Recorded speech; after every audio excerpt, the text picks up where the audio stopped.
اور اگر تم عورتوں کو ان کے پاس جانے یا ان کا مہر مقرر کرنے سے پہلے طلاق دے دو تو تم پر کچھ گناہ نہیں، ہاں ان کو دستور کے مطابق کچھ خرچ ضرور دو، یعنی مقدور والا اپنے مقدور کے مطابق دے اور تنگ دست اپنی حیثیت کے مطابق۔ نیک لوگوں پر یہ ایک طرح کا حق ہے۔ اور اگر تم عورتوں کو ان کے پاس جانے سے پہلے طلاق دے دو لیکن مہر مقرر کر چکے ہو تو آدھا مہر دینا ہوگا۔ ہاں اگر عورتیں مہر بخش دیں یا مرد جن کے ہاتھ میں عقد نکاح ہے اپنا حق چھوڑ دیں اور پورا مہر دے دیں تو ان کو اختیار ہے۔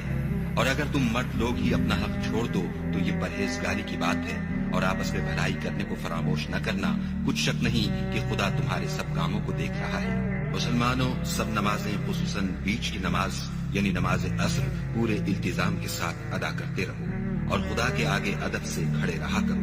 اگر تم خوف کی حالت میں ہو تو پیادے یا سوار جس حال میں ہو نماز پڑھ لو، پھر جب امن و اطمینان ہو جائے تو جس طریق سے خدا